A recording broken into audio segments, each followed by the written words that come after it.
So my name is Tamsin Mather. I'm a professor of volcanology at the University of Oxford, and I study volcanoes. Welcome to my exp.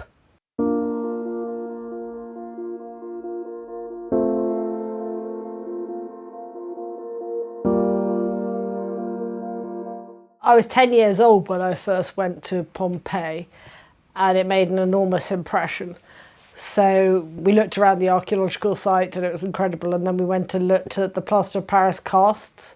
So these are the voids left by people's bodies who were engulfed by the pyroclastic density currents that poured down from Vesuvius and buried Pompeii. And I was really moved as a 10-year-old by the postures of people. So lots of people were kind of trying to protect themselves in the fetal position, trying to protect their faces.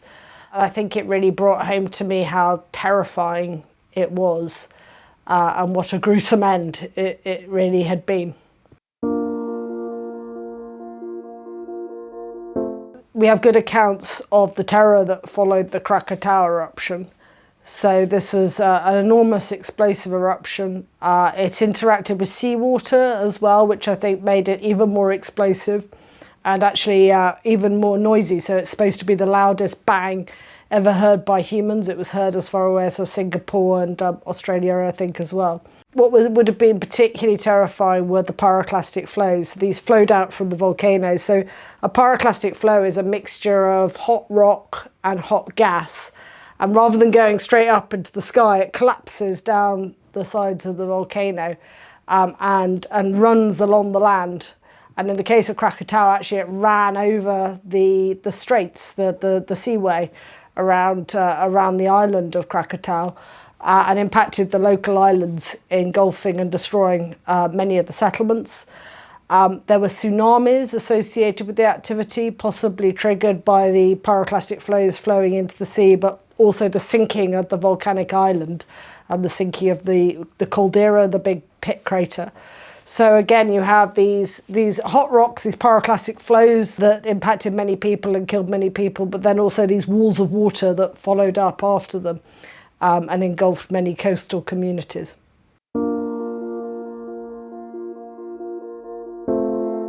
So volcanoes often do give us some warning that they are going to erupt, but there are many challenges about it. So the sorts of warnings that we look for are changes in the very small earthquakes, so the seismic signals. So these are much smaller than the big earthquakes that make the news for destroying cities. But nonetheless, we can use those signals from around volcanoes to understand more about how the magma is moving inside the plumbing system. So we can look at how deep the earthquakes are, for example, to see where the magma is. And they also give us signatures in terms of when gas is moving and sort of throbbing through the mountain, if you like. That's one of our really key things. And then we build that together with other strands of evidence. So we look at the way that the volcano's shape, or the earth is changing shape, because if magma is moving and it's building up pressure in different parts of the system, we might see the earth kind of swelling up like a blister, like we did in the Mount St. Helens case in 1980. So we can look at the way the earth is shaking, we can look at the way the earth's shape is changing, we look at changes in the gases that are coming out, and we can look at changes in the heat, the thermal signals coming out as well. So we can build all these different things together with an understanding of how the volcanoes behaved in the past. And taking all these strands together gives us the very, very best possible chance of predicting what it's going to do next. There are lots of different ways that people live with volcanoes. And sometimes it's by necessity. They're living in a place where the population is very constrained and they need to find land, and the cheapest land is near the volcano, and that's by necessity.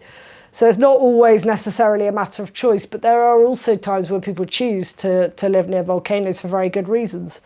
So if you go somewhere like Sicily, Mount Etna changes the hydrology, it changes the water cycle around there. So you get a lot more rainfall around Etna than you do in many of the other parts of Sicily.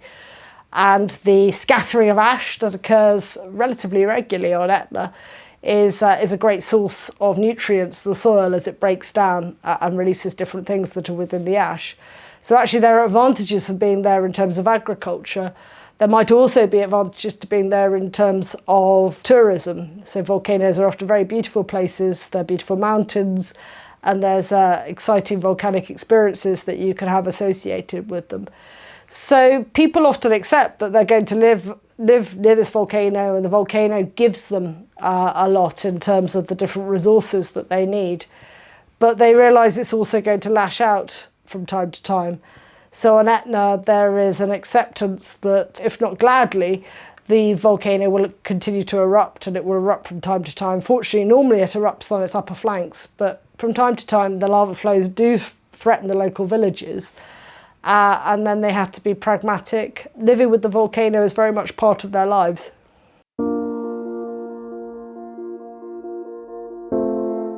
Santorini in Greece is one of the volcanoes I've worked on a lot, and it's an absolutely spectacular place. If you ever get the chance to go there, if you haven't been, then go. It's incredible.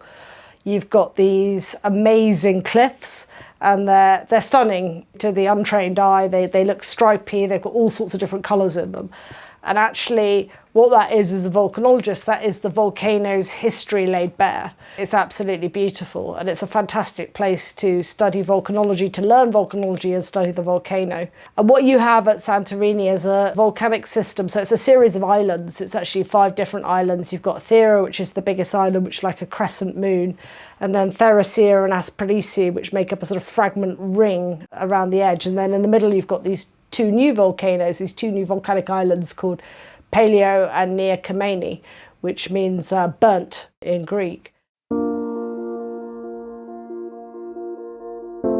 So an enormous explosive eruption will happen again in Santorini's future. But all the evidence at the moment points to the fact that it's in one of these building phases. So lots of little eruptions every few decades. So the last one was in 1950. We don't quite know when. It shows unrest from time to time. So there will be another eruption of Santorini, but the most likely scenario is that it will be a dome building and a lava flow type of eruption on the Kameni Islands. It will have some small explosive activity, but it will not devastate the islands. It will be unpleasant potentially in terms of the ash and the gas that the islands experience. It'll also be quite spectacular and possibly interesting for tourists to look at as well. And it'll last potentially for a few years. So it's again an example of how, by looking at a volcano's past, we can try to do the very best job about predicting its future.